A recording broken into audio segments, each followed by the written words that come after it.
All right. Well, here we are. Welcome back. We're doing this again. Yeah, I'm glad to be back. Thanks for having me. And today we're talking about fraud. Fraud, yes. Fraud awareness. Specifically, you've done a continuing education presentation for our firm, TCA, on the topic of fraud awareness, and that's fraud awareness for accountants specifically. Mm-hmm. And you're in the process now of turning that into a blog article. Correct. And then actually a couple of years ago, you and I did a kind of an ad hoc video on the Theranos scandal. And that's kind of when I first learned or realized that you really have a passion for fraud. I do, not to commit it, but I do like to talk about it. And I think that it's really good for people to be aware, especially small businesses. And we'll go into the details of that later. But yes, fraud and fraud awareness is really secondary to budgeting, probably key to my heart. Yeah, I mean, is it fair to say that the passion in all seriousness is you're just really intrigued by how these things happen? Correct. Yeah. I'm intrigued by how it happens, as well as on the other side of things, when they do happen, it can have really severe impacts to organizations. There are some organizations that have to close because of a significant fraud that occurred, and so trying to prevent that or be more aware of it, it's a good conversation to have, which is why I am pretty intrigued by it. Oh, I see. Yeah, it's like I like TV shows and movies about kind of post-apocalyptic scenarios, and you like the stories about like what happened to this organization after this big fraud. How did they recover? What did they do about it? Correct, because there's learnings. I don't know about maybe unless that's actually going to happen in the whole zombies world and attacks and all that kind of stuff happening. I think there are some lessons learned from whether it be fraud or crime shows or things to help better prepare yourself. Yeah, just to clarify on that, in terms of the zombies, I can take or leave the zombies themselves. It's really the survival, like how do they get along, that is interesting to me, which it sounds like, that's kind of I'm seeing some parallels here. You like to see how does the organization get along after such a disaster. Correct. Without the zombies. Without the zombies. Fraud without zombies. Fraud would be much more fun if there were zombies. Maybe. Yeah. Well, what caused that intrigue for you? I mean, has this always been something that intrigued you? This topic of fraud and how do organizations overcome these challenges? How do they mitigate that? How do they overcome it after it happens? Has that always been something that interests you? I think actually there's a story, and it kind of goes back to my my early career as a Subway sandwich artist. And when I was working, I actually saw quite a bit of the management team at the sub shop actually commit fraud. They were in various different ways, and so we'd see it through kind of changing the daily sales and kind of skimming it. And so keeping some of the money and then reporting some of the sales, none to the to the wiser. And then there's other ways that they were doing it of actually just taking cash out of the till or cash out of the safe. And so when I was working there, and granted, I was like 16 to 19 years old during my time there, so I was relatively young, but it intrigued me of like how did they do this and how was it being started, and then also how we could probably try to prevent it. And so at that age, and again, I was probably a nerdy child, one might say, but I was working with the owner group and kind of saying like, here's what I think is happening. Like, here are all the ways that someone could steal money. And then rather than, stealing money myself or doing that, I would just say, I found another way. Like, you could do this or you could do that. And, what was interesting about it is it's really creative. And there's a lot of skill in trying to, to steal money or, kind of create fraud in situations. And so by doing that, it was almost like a detective game of like trying to figure out how one could do it and then helping the owners to prevent it, because it wasn't great to kind of see that happening. And the owner was really, thankful for it, because he was kind of surprised. He's like, I didn't realize one could do it, this way. Or like at the time we were offering stamps. So like people would steal stamps or give them away and then come and get free sandwiches, all these kind of different stuff. And I was like, I would just come up with these ways of like, here's how they could do it. And he's like, well, thank you for A, not doing it, but B, thank you for telling him. So then he was like, what can we do to actually prevent it from happening? So they were pretty receptive. They were really receptive. I don't think I made a lot of friends with my coworkers, but I did. The owner was very thankful, and we stayed friends long after I stopped working there. Wow.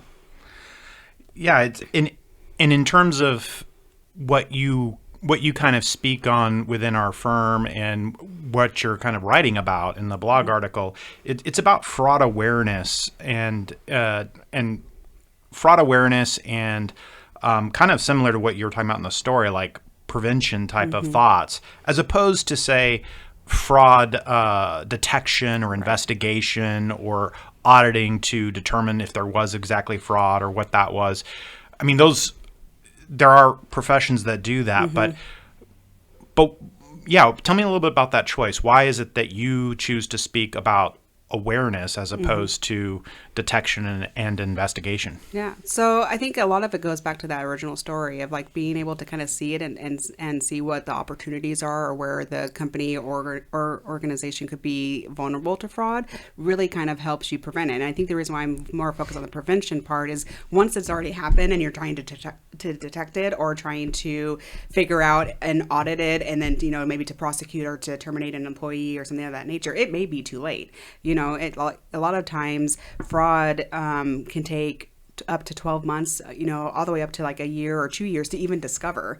And so 2 years of something happening, for example, could be very detrimental to a company. And so in my viewpoint, it's like rather than going back and looking backwards when it's already happening, are there steps and things that you can do so that you're never in that position where something has actually occurred? And so I think that prevention is a lot better and the awareness part of it too, because a lot of times with organizations it's like it's not even on their radar. So they're not even thinking about it at all. And so until it's too late, until it's already happened. And again, like I said, it could be 12 months all the way up to 2 years of that activity happening, and it's way too late to get the money back or fix it.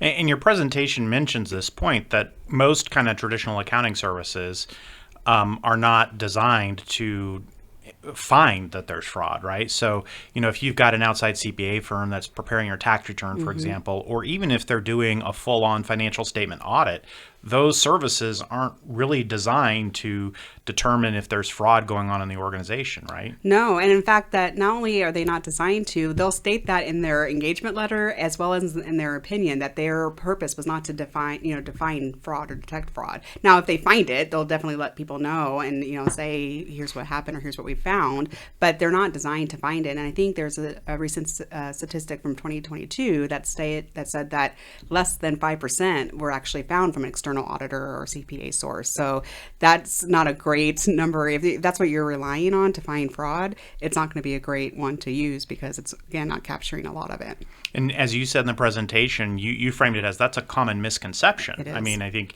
as we're talking about it, we know we're both CPAs. We've had backgrounds in public accounting firms, and we know that those services are not designed to and often just in practice don't find if there's fraud going on, yet the general public kind of thinks that that's how they're going to find if there's fraud. They're like, well, it's okay that they might like skimp on the controls or the oversight in-house because they think they're getting these outside services that's going to somehow protect them. And I think what we're saying is, no, that they're not designed to protect you. And I think that actually the top two kind of misconceptions that people have is going to be the one that either their auditors or their accountants internally will discover or prevent or detect, right? All of these different types of things about fraud. And then, like we said, that's not true. And then I think the second misconception is the fact that it's not going to happen. That, I have a small amount of employees, or I really trust and value my employees, like they would never steal from me. There's no way that it could happen. And so it's like the two kind of different mindsets that both are not being aware that it could actually occur. Yeah, I think, and I think that's a good call out. You talk about, you bring up the in-house accountants, and we can talk about like the kind of services that our firm provides. TCA does CFO advisory and outsourced accounting, and we'd say our service isn't really designed to catch fraud either, right? It's very similar to the outside CPA firm. We're working more embedded or closely inside the company, but just like a controller or a CFO that's working inside your company, without good controls and systems to help mitigate fraud, those in-house people could be totally clueless to fraud that's going on. And that would be true of our services as well. Our services are not inherently designed to catch fraud.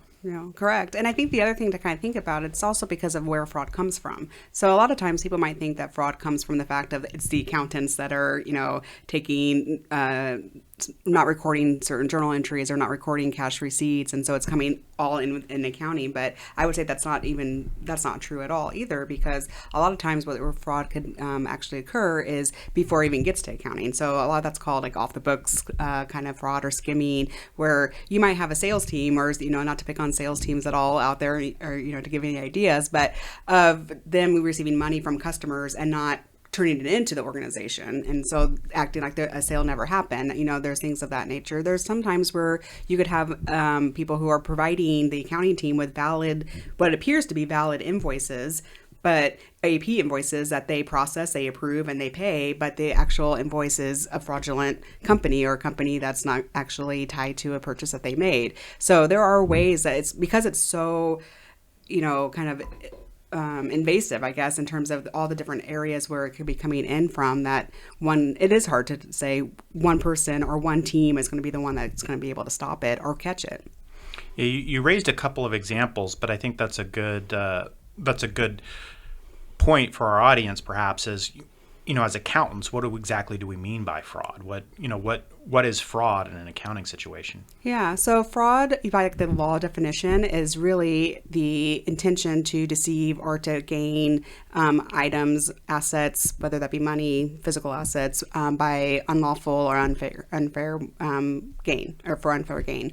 So if you think about it, a lot of people think first about embezzlement or about money or cash. That is true. I mean, those are all types of frauds. But there's also, taking property, misusing property. There's also financial statement fraud of recording bad transactions that aren't true, to maybe to inflate sales or revenue sources and to provide a better looking financial statement. There's all these various different types of frauds that people look at, and sometimes it depends on what you're aware of. A lot of times you may think of the big corporations that had the financial statement frauds and took down CPA firms, for example, or auditing firms. There's things of that nature where that really wasn't someone taking money out of the company in a sense. So they were reporting stuff to get the gain of having appear to have better financial statements or get more investor money. So there's that, type of situation. But then you also kind of see the other side of things where it is, preventing money from coming into the organization and actually taking the money and running and doing things like that. There's also another interesting one that actually I think impacts companies quite a bit and doesn't really involve the accounting team directly. Could be payroll fraud, where people submit fictitious timesheets or fictitious employees all the way around, and so through the HR department or payroll department, people are getting paid more money than they actually earned. So there are different variations of what fraud could be. Yeah, and as you talk about it, it reminds me kind of the old categorization of, you can have misappropriation of assets or you can have financial statement misstatements, mm-hmm. right?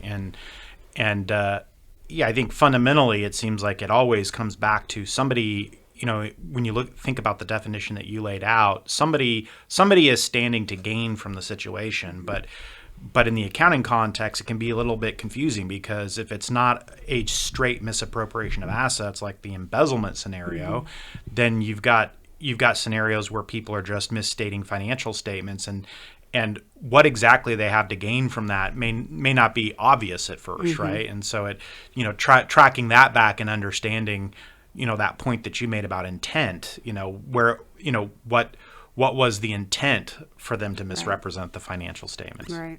And sometimes the gain for that, it depends on what the audience or the recipient of those financial statements are, right? So a lot of times when you see some misappropriation or misstatement of financial statements, it could be to, like I said earlier, about showing a better P&L statement, showing a better balance sheet, sending that to your bankers to be able to meet with compliance or covenants or things of that nature. And then because you fraudulently, with the intent to kind of boost up your balance sheet or your financial statement to be in compliance or to be able to get, banking money or do those types of things. So you have to think about the reasons why of like, what would be the purpose of doing that and what the intention is behind it. Because what fraud is not a mistake. So people can make a mistake. Really what's the difference between fraud and a mistake is the intention. So if you're intending to do something in terms of, again, manipulating the financial statements or doing something like that, that intention is what makes it fraud. If you're intending to do it for the unlawful or unfair purpose. Now, if you make a mistake, that can still be an issue, right? You can still have issues with your bankers, but it's not, a mistake can happen. That's not fraud. That's interesting, that distinction about intention and, that errors or mistakes are not fraud. And I think that should resonate, to the extent some of our audience might be accountants. I mean, as accountants, we all make mistakes from time to time. And making that distinction about fraud, that raises a philosophical question that I've always wrestled with on this point, which is, at what point, if things are being mistakes, if the individual actions don't have an intent behind them, right? They are truly, the individual acts were truly errors and mistakes. Like, nobody set out to do them on purpose. But the errors and mistakes are actually the result of negligence that comes from a lack of experience or expertise for the role that you took on, as a professional accountant, either in-house, maybe you took on a controller or a CFO role that, maybe the fraud, so to speak, I guess maybe I'm leading the question, but maybe the intent was to get a job that you didn't quite have the expertise to have at a pay rate that you otherwise wouldn't have been able to achieve. And somehow you managed to do that, and then you're way in over your head, and you're making all kinds of mistakes and errors that really you look at, then again, they're not individually acts of fraud, but is that in and of itself a fraudulent situation? Oh, that's a hard one. I think it's not good. I don't know if you can consider it or call it fraud, because I don't think it's not criminal. I don't think you could prosecute somebody because they applied for a job and got a job that they weren't really qualified for. Now, if they lied on their resume to say, I have all these skill sets, I've done all this stuff, then you're kind of representing yourself as someone you're not. That's a different kind of conversation. But I think that in your kind of scenario, that has happened quite a bit, where you see somebody who does accept a job and they don't really know what they don't know, and then they end up making a bunch of mistakes, or then they realize they are in over their skis, and then they should probably either get some education, some training, something in order to do that, or admit to the fact that they are not the skill set for that. They don't have the right skill sets for that job.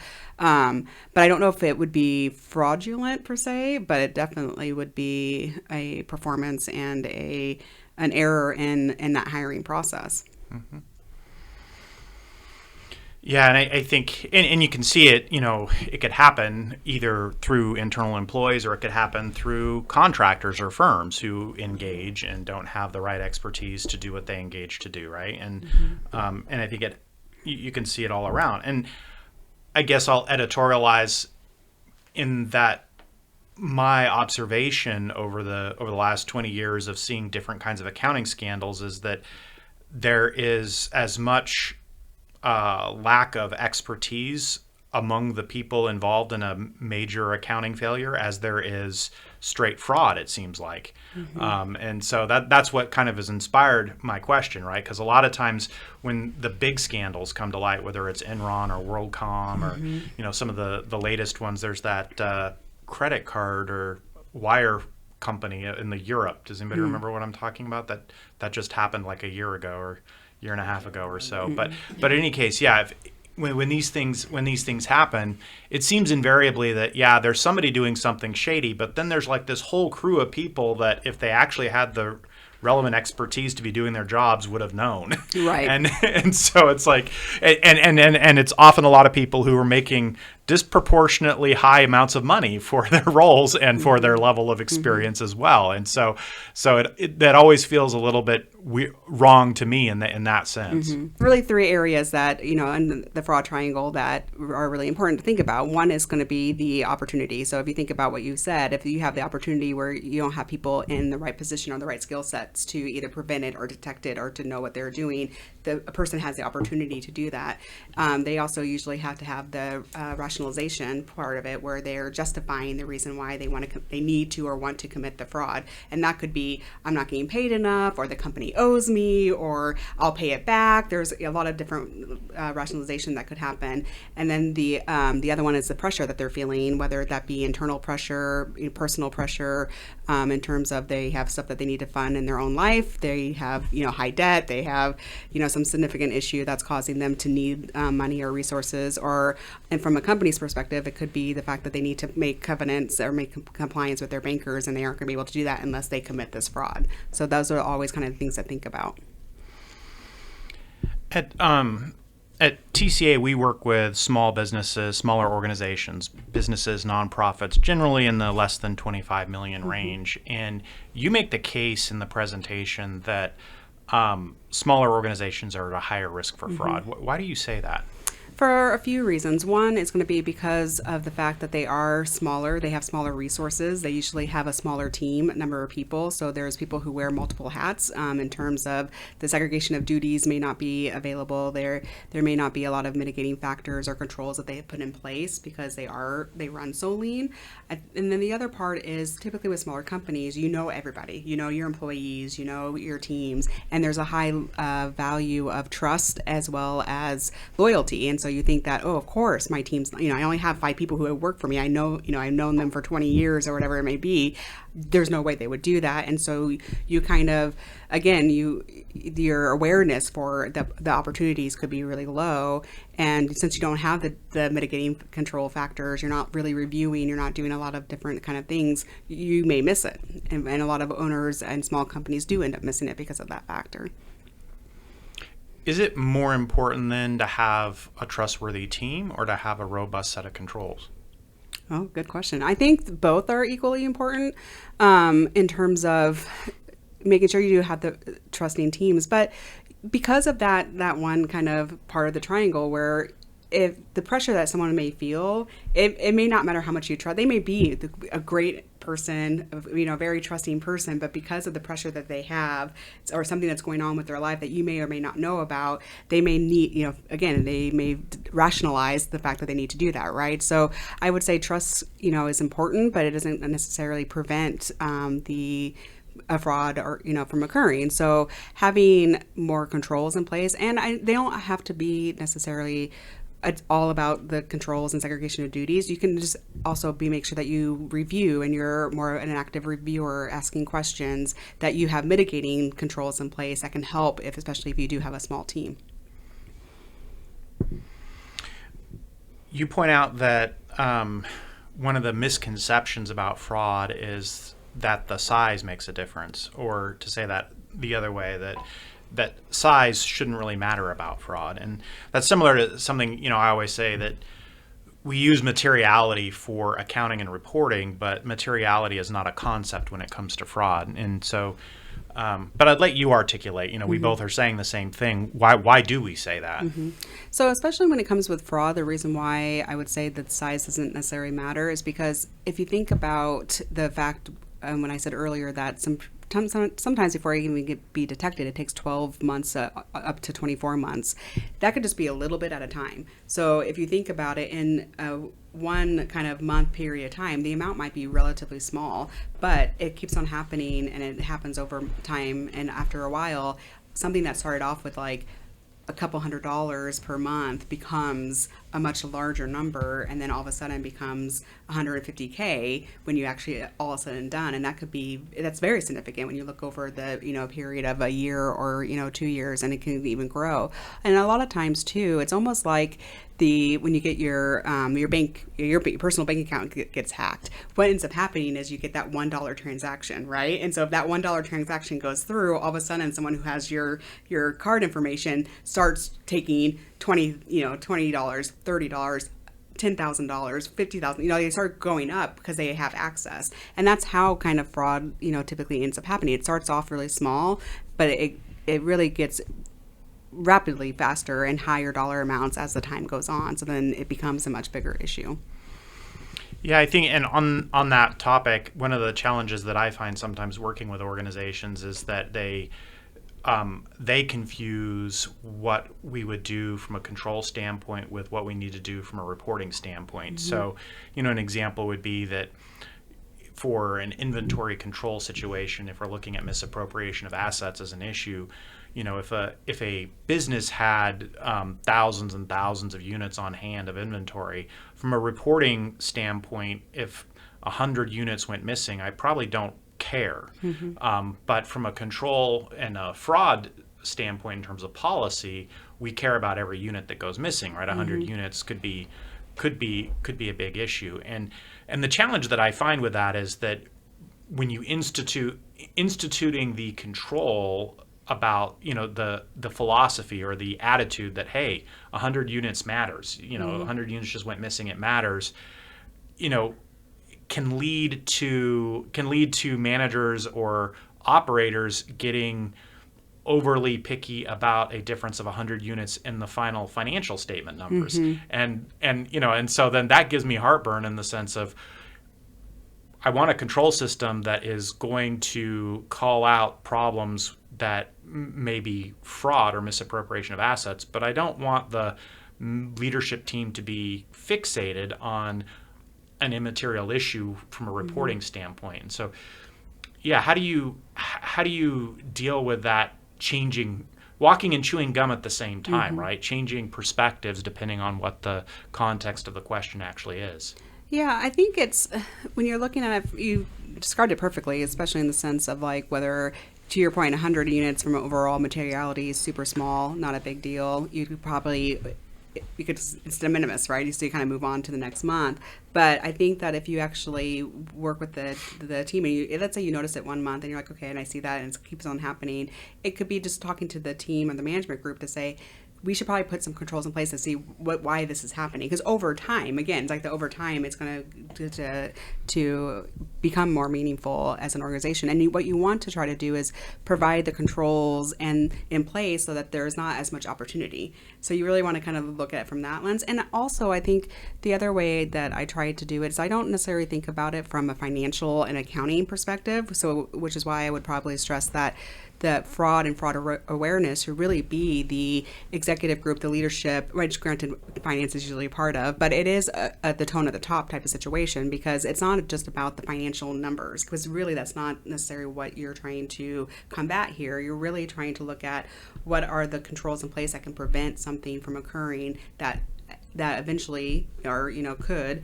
become detrimental to the overall organization. And so if they do look at it from that point of view, I think it can be a little bit more of a fruitful conversation where they're not thinking about it. It's not going to prevent closing the books for the month, but it could at least think about what controls they have in place to help their organization and help their team. And a lot of times too is, and I put this in the presentation as well as in the blog about, there is a balancing act between thinking of I want to make sure I have a watchful eye and be aware of fraud and what could occur versus looking and scrutinizing every single missed item or missed, transaction, or really looking at your employees with trying to see what their pressure that they may have, and you're interrogating them and they haven't done anything, right? Because you have heard Big Brother's watching, and then employees start to get nervous if they're thinking that they're always being suspected of being fraudulent, right? So it is this balancing act of trying to make sure that you have the controls in place to not only protect the company and protect the assets, but protect the employees, to make sure that they actually have controls in place that they can rely on, so that they don't have, either this sense of the opportunity, but also that they're not necessarily going to be accused of something because they're following the policies and controls in place. In your in the presentation, one of the data points that stood out to me there was that occupational fraud has actually been going down over the last decade. Why do you think that is? I do think that people are a little bit more aware about fraud, fraud happening and looking at red flags. I mean, you have heard, there's been a lot of news articles over the past decade about, so and so, whether it be the bookkeeper or payroll person or employee, was misappropriating assets and things. And I think people started to put in a little bit more controls and things of that nature to make sure they were minimizing their risk to that.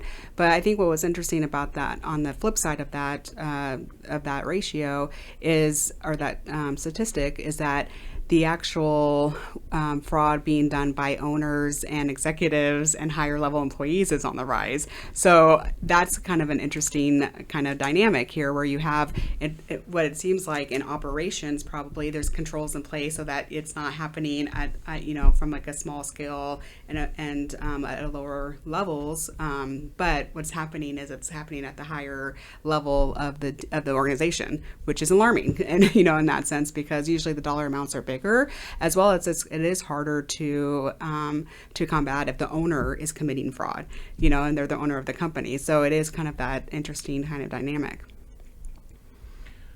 Well, and on that point, I guess that leads to another philosophical question for me, which is, can the owner actually commit fraud against themselves? Yes. I mean, they can. I think one, definitely in terms of committing fraud for the for financial statements, for example. That's even though it is for themselves, but they're committing fraud really to whoever's the recipient of those financial statements and whatever they're gaining from the fraudulent financial statements. But then the other thing too is that typically, and when I have seen owners that commit fraud, they are, yes, they're owners, but they have investors or they have other people that are in play that do not want them to take the money out of the business or to skim off the books or doing something of that nature. So even though they may be the owners of the company, their commitments to their investors or their maybe they report to other people, they have other part owners or things, it is still a problem. And so the answer would be yes. All right. Well, I think AJ and Charlie have been hanging out in the background and listening to some of what we're talking about here. So I bet their ears are burning. I bet they've got some thoughts about this. So I'd invite them to come up and carry on this conversation. That'd be great. All right. Well, yeah, we've got AJ and Charlie here to talk more about fraud. All right. Yeah. Really, as we were talking earlier, fraud awareness is what we're about here today. Yeah. So, yeah. What do you guys think? No, I was enjoying the conversation. I was like, do Charlie and I even need to be here? No. but one thing I was thinking about was, while we were all setting up here behind the scenes, we were all talking. I think we've all had experiences with fraud at our jobs. Ty, you didn't share any stories, but we were kind of sharing stories. He was the one committing the fraud. I know. I was thinking this. I was like, I don't know. I might have been the one that inadvertently did something that I shouldn't have done. Yeah. So I probably won't share.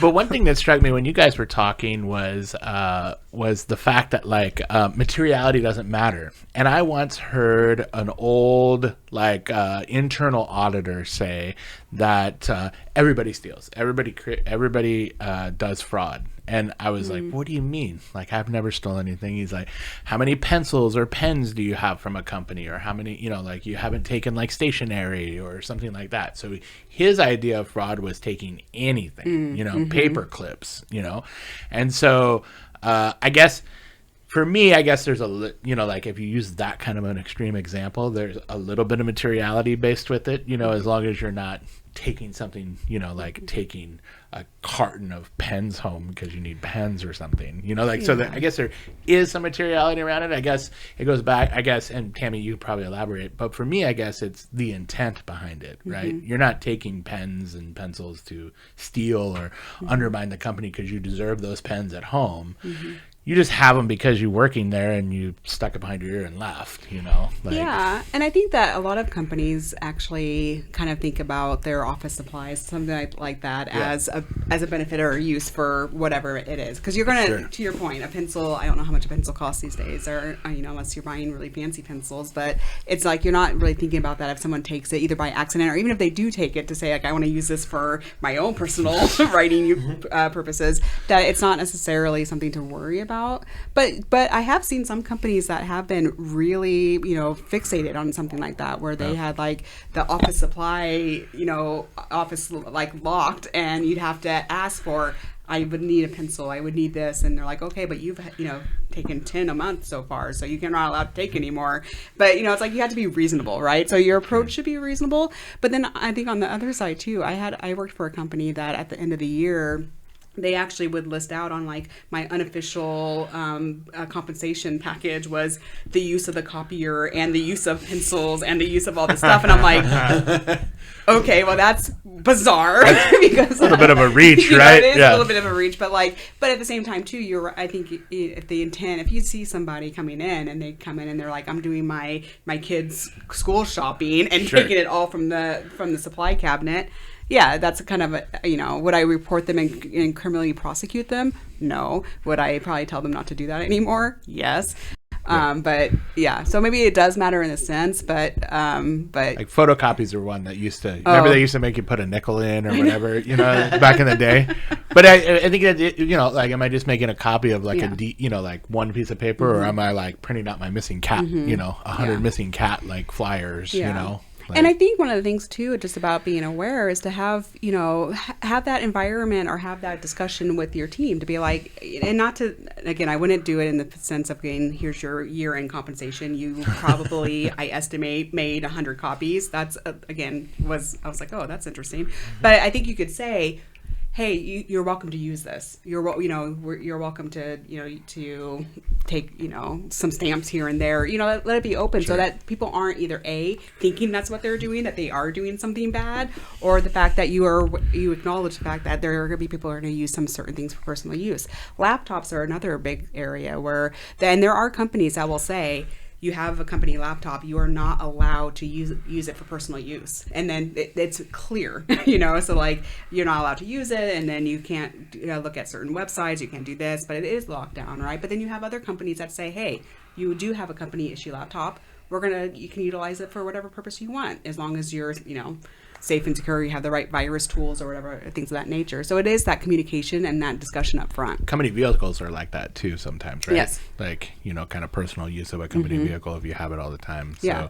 But I think what resonated with me is like, again, tone from the top. Yes. I know we talk about it a lot, but like defining what do you consider, like what, not to use fair use, but what you can use the stuff you're given by the company for, like a laptop or a vehicle in non-financial fraud situations, right? Like if I drive my wife to the store in a company car, is that fraud, Right. Because and you're like, probably not, but if you say that you charge for mileage on that, then I'm going to probably get a little bit irritated, right? Sure, but yes, sure, it's 100% on that point. And what's interesting about this, and we didn't talk about, a lot of times fraud is discovered by other employees. So our tips within the organization, and which typically are coming from the employees. And I guarantee you, if you're like hanging around the supply cabinet and you're stealing a bunch of stuff, somebody's going to rat you out. Right. And then all of a sudden, you're going to be in trouble.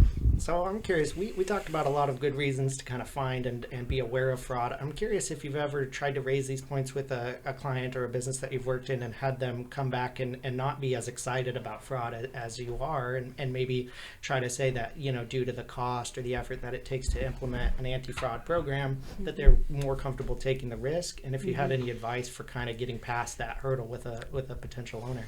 Yeah, I think a lot of times the pushback that I would get is the fact that there could be controls in place already, or maybe suggesting some controls, and they're like, oh no, let's override those because we don't have the resources or the team in order to do that. And then they'll usually rely on the fact of like, hey, I have 10 employees, I trust them all with my life, they're not going to do something, so why should we bother?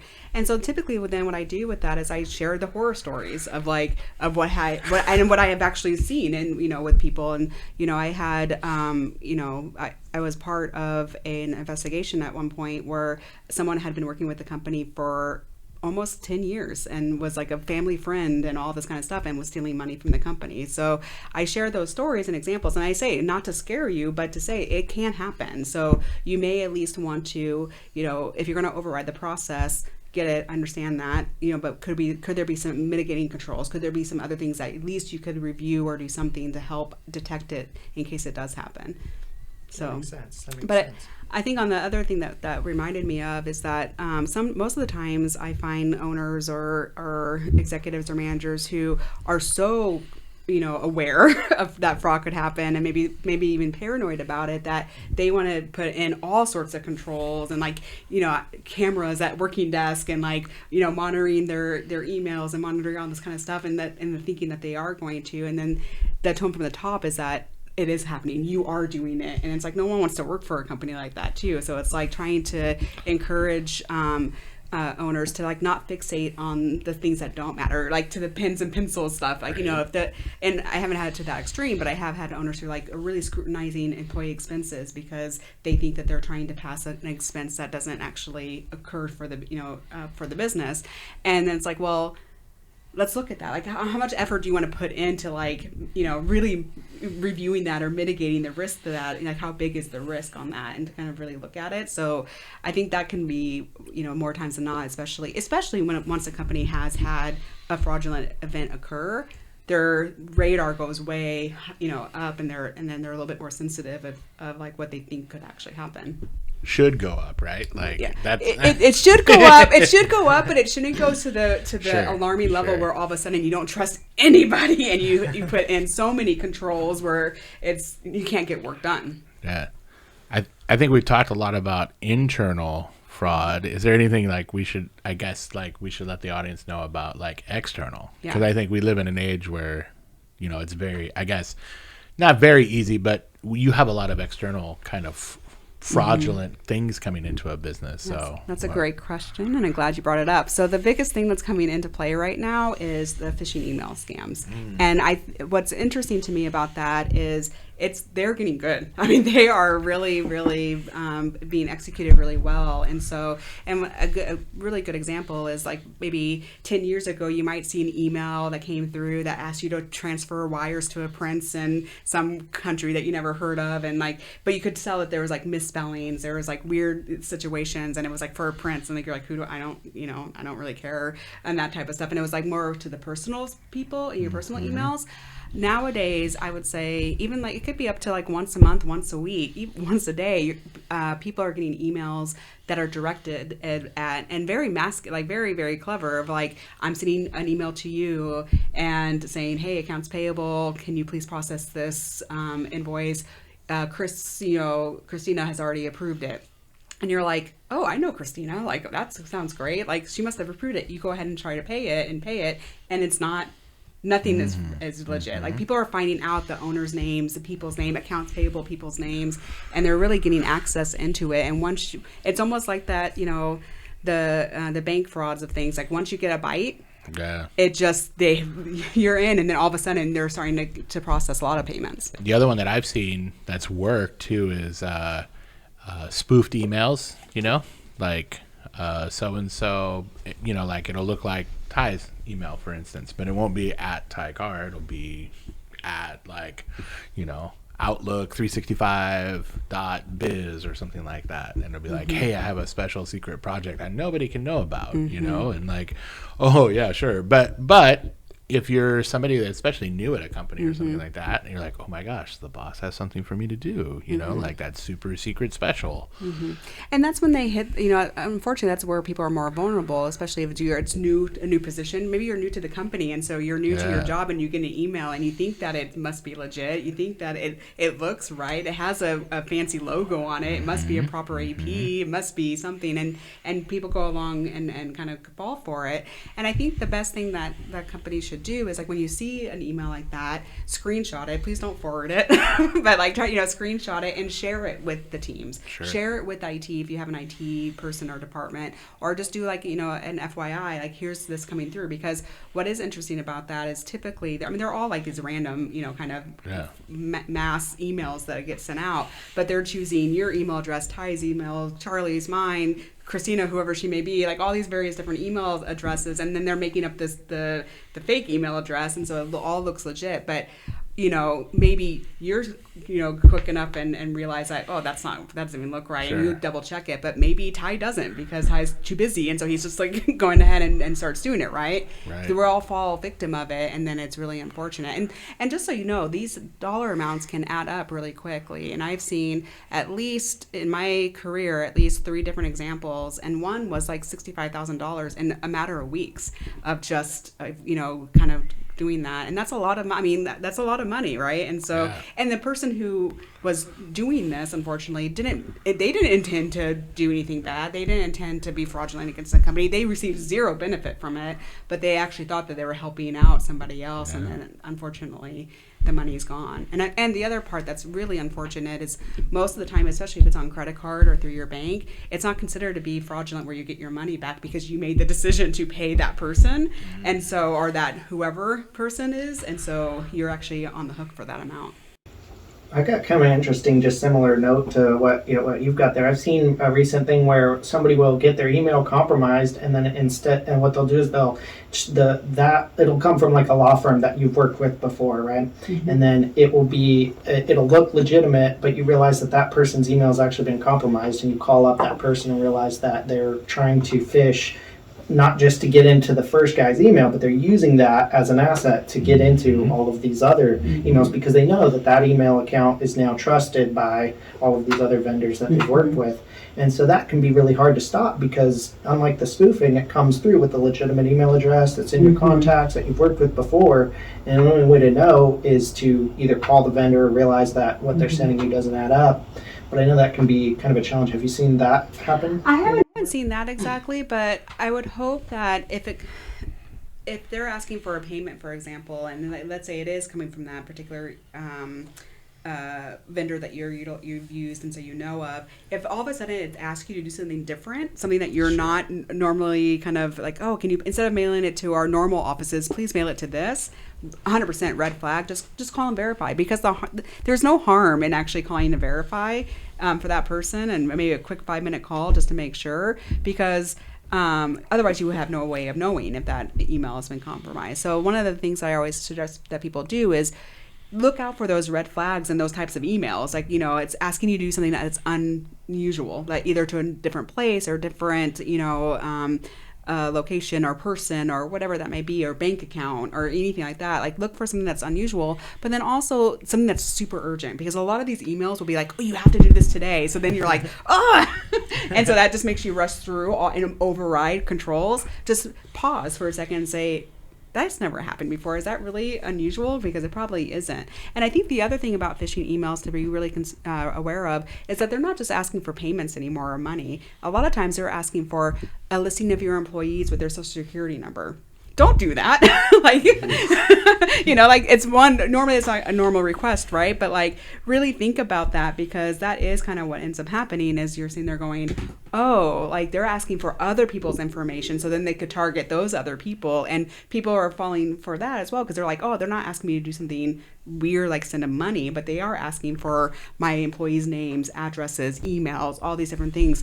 We might want to pause, or copies of W-2s or copies of 1099s or any of those things. You may want to just make sure that you're double checking that, because like I said, they're getting really creative, and I see a lot of people who are at risk and they're falling for it, unfortunately. Well, we've had way too much fun talking about fraud. I think that, but it's an important topic, and it is something that we talk about within our firm. It's something that we talk about when we can with our clients, and hopefully our audience has gotten something out of this discussion. So, yeah, thank you guys. Yeah, thank you. For sure.